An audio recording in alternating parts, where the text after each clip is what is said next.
Good evening friends. Uttarakhand लोक सेवा आयोग की राजकीय पॉलिटेक्निक में प्रवक्ता की जो पोस्टें निकली हुई हैं उसके बारे में आप समझने की कोशिश करेंगे कि क्या इसकी क्राइटेरिया है, कौन कौन लोग इसको फिल कर सकते हैं और क्या इसका सिलेबस रहने वाला है। विज्ञापन प्रकाशन की जो तिथि है 23 जुलाई 2024 है और इसका ऑनलाइन आवेदन पत्र भरने की जो तिथि है 12 अगस्त है। ठीक है, आवेदन शुल्क जमा करने की भी 12 अगस्त है। अब इसमें कौन कौन से डिपार्टमेंट की मतलब कौन कौन से ट्रेड के लिए पोस्टें हैं उसको हम समझने की कोशिश करेंगे। तो इसमें आपके टोटल पोस्ट जो है आपकी, पहले उसको समझते हैं। टोटल पोस्ट इसमें है 500। टोटल पोस्ट की जो संख्या है लगभग इसमें 526 पोस्टें हैं शायद। एक मिनट, हाँ देखते हैं टोटल पोस्ट इसमें है आपकी।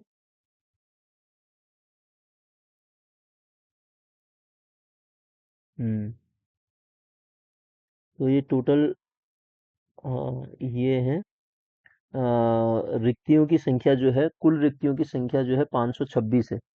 526 रिक्तियों की संख्या है उसमें। राजकीय पॉलिटेक्निक प्रवक्ता, राजकीय पॉलिटेक्निक में पदनाम प्रवक्ता मैकेनिकल इंजीनियरिंग में जो पोस्टों की संख्या है वो 55 है और ये ग्रेड पे है 5400 इसका। ये शैक्षिक अर्हता है इसकी। शैक्षिक अर्हता आप देख सकते हैं और अधिमानी भी दे रखी है और कुल पोस्ट की जो संख्या है वो दे रखी है आपको यहाँ पे, किस तरीके से इनका विवरण है। ठीक है, प्रवक्ता मैकेनिकल इंजीनियरिंग के लिए आपके अनारक्षित की 28 पोस्टें हैं, जिसमें से उत्तराखंड महिला की 8 पोस्टें हैं और अनुसूचित जाति की ये हैं, आर्थिक रूप से कमजोर जो वर्ग हैं उनके लिए भी पोस्टें हैं। यहाँ पे 6 पोस्टें इसमें भी हैं। ठीक है, 6 पोस्टें अनुसूचित जाति, ये सॉरी ईडब्ल्यूएस की 100 पोस्टें हैं। टोटल मिला के 55 पोस्टें इसकी होगी।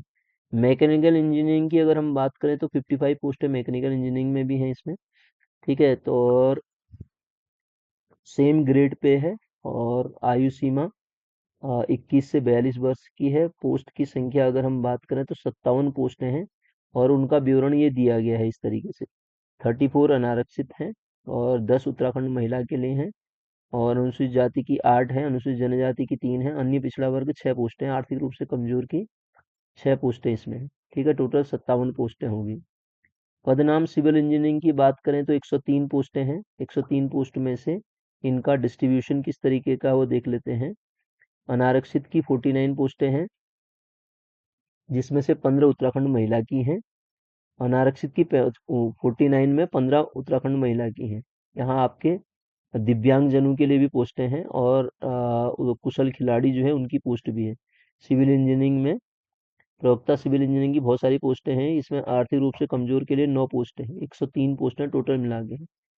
इलेक्ट्रॉनिक्स की अगर हम बात करें 29 पोस्टें हैं और सेम ग्रेड पे है। और उसके बाद पदों का डिस्ट्रीब्यूशन इस तरीके का, 17 अनारक्षित की हैं और अनुसूचित जाति की 5 हैं, 3 ईडब्ल्यूएस की भी हैं। प्रवक्ता इंस्ट्रूमेंटेशन और कंट्रोल इंजीनियरिंग की अगर हम बात करें 3 ही पोस्टें हैं इसमें और 3 पोस्टों का विवरण ये दिया गया है। और कंप्यूटर साइंस के लिए प्रवक्ता कंप्यूटर साइंस की अगर हम बात करें टोटल 30 पोस्टें हैं। 30 पोस्ट में अनारक्षित की 16 हैं, 5 उत्तराखंड महिला की हैं, अनुसूचित जाति 3 है, जनजाति की 1 है और अन्य पिछड़ा वर्ग 7 है, आर्थिक रूप से कमजोर की 3 पोस्टें हैं।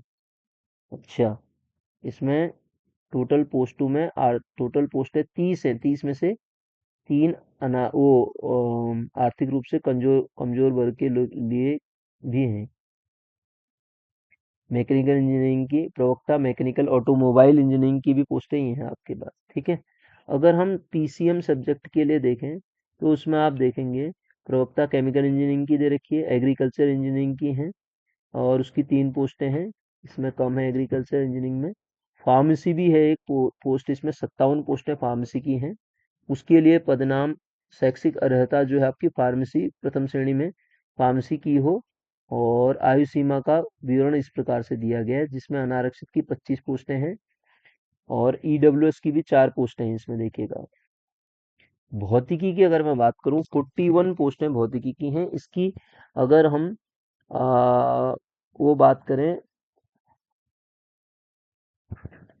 शैक्षिक अर्हता की तो भौतिक विषय में प्रथम श्रेणी में भौतिक विषय में प्रथम श्रेणी के साथ समकक्ष उपाधि, मतलब क्या कह रहा है, शैक्षिक अर्हता एक भौतिक विषय में प्रथम श्रेणी के साथ निष्णात डिग्री अथवा समकक्ष उपाधि, हिंदी अंग्रेजी का ज्ञान हो, और ये कुछ इसमें अधिमानी वो भी दे रखी है। आयु सीमा सेम है आपकी, और पोस्टों का विवरण 20 पोस्टें आरक्षित हैं, 6 उत्तराखंड महिला की हैं, अनुसूचित जाति की 8 हैं, और इसमें 7 अन्य पिछड़ा वर्ग और आर्थिक रूप से कमजोर की 4 पोस्टें हैं।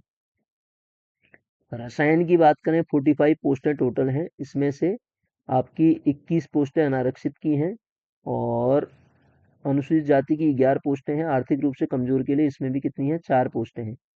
टोटल पद इसमें 45 हैं, और अन्य पिछड़ा वर्ग और आर्थिक रूप से कमजोर इनकी इस गणित की बात करें तो देखिए सर, ये 5400 ग्रेड की पोस्ट है, 43 टोटल पोस्टें हैं।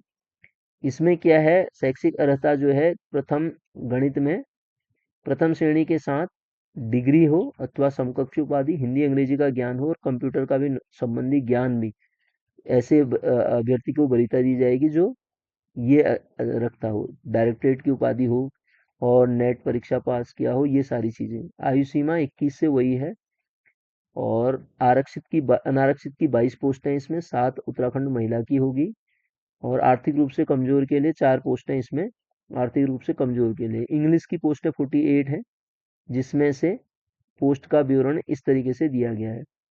और मॉडर्न ऑफिस मैनेजमेंट की पोस्टें हैं 7, आयु सीमा सेम रहेगी। लोक निर्माण विभाग में कुछ पोस्टें हैं सहायक शोध अधिकारी की, जो कि ये पहले उसमें डाली गई थी एएसओ वाले में, तो इस पोस्ट को यहाँ डाल दिया गया है। लोक निर्माण विभाग की एक पोस्ट है इसमें केवल, ठीक है, और वो जो पोस्ट है अनारक्षित की है। तो इतनी सारी पोस्टें हैं, और इसमें एक चीज ध्यान देने योग्य है, आयु की गणना जो होगी आपकी, वो होगी 1 जुलाई 1 जुलाई 2024 से। आयु गणना जो है 1 जुलाई 2024 से की जाएगी, है ना, और 21 से 22 वर्ष के अंदर आयु होनी चाहिए। तो ये इसका एज का डिस्ट्रीब्यूशन है। अब इसमें सर पहले हम डिस्कस कर चुके थे, फिर आपको बताएं इसमें पेपर होने हैं, जो पेपर होंगे इसमें किस तरीके से होंगे, शुल्क और ये तो आप देख लेंगे इसको। जो पेपर होने हैं सर इसमें, पेपर अगर हम देखें, इसको आप एक बार पढ़ लीजिएगा, ये पेपरों का इसमें वो रहेगा। प्रथम प्रश्न पत्र आपका सामान्य हिंदी का रहेगा, और वो 100 अंकों की एक अंक निर्धारित किया गया, 2 घंटा इसका वो होगा। द्वितीय प्रश्न पत्र का 2 घंटा होगा, और तृतीय प्रश्न पत्र 3 घंटे का होगा, जिसमें 300 प्रश्न होंगे, 300 अंकों का होगा, और निर्धारित 150 अंक होंगे इसमें, ठीक है, सब्जेक्ट होगा ये। इसमें द्वितीय प्रश्न पत्र अंग्रेजी वाला केवल भौतिक रसायन गणित और मॉडर्न ऑफिस मैनेजमेंट के लिए इंग्लिश का पेपर भी होगा। इसमें साफ बोला गया है, सहायक शोध अधिकारी पद हेतु लिखित परीक्षा का पाठ्यक्रम वही होगा जो प्रवक्ता रसायन पद के लिए है, ठीक है, रसायन पद वाले सहायक शोध के लिए एलिजिबल होंगे। और एक 50 नंबर का इसमें व्यक्तित्व परीक्षण भी होगा, मतलब इंटरव्यू होगा। ये सामान्य हिंदी का कोर्स है, इसको हम डिस्कस कर चुके हैं। और सामान्य हिंदी के बाद ये इंग्लिश है, जिनके लिए इंग्लिश का होना है, और सब्जेक्ट का अलग अलग दे रखा है आपको, ठीक है। सब्जेक्ट में ये इंजीनियरिंग में ये क्या दे रखा है आपको, syllabus for lecturer mechanical engineering का ये सिलेबस है। इसी तरीके से सबका सिलेबस का डिस्ट्रीब्यूशन भी इसमें किया गया है, ठीक है। तो एक बार इसको आप डिटेल में देख लें, क्या क्या है पूछते हैं और क्या इसकी एलिजिबिलिटी है, तब जाके आप इसको फिल कर सकते हैं, ठीक है सर। तो इसमें ये जो मैथ्स वाला पोर्शन है, अगर इसकी बात करें तो मैथ्स वाले पोर्शन का सिलेबस अगर हम देखें, तो इस चैनल पे या फिर हमारे ऐप पे मैथ्स का पूरा कोर्स आपको मिल जाएगा। इसका इससे रिलेटेड जो है, ये एक्चुअली एलटी और लेक्चर का मिक्स करके जो सिलेबस है, वही इसका मैथ्स का सिलेबस है, ठीक है। पहले आप फर्स्ट पेपर की तैयारी करिए, सेकंड पेपर के लिए आपको, थर्ड पेपर के लिए इंग्लिश और हिंदी के बाद आपको थर्ड पेपर के लिए जब पढ़ना है, तो उसके लिए मैथ्स मैथ्स का अगर मैं सिलेबस डिस्कस करूं, तो सिलेबस के अंदर बाद में डिटेल में हम इसको देखेंगे, अभी मैं ऊपर ऊपर ही बता रहा हूँ आपको क्या सिलेबस है मैथ्स का। देखते हैं,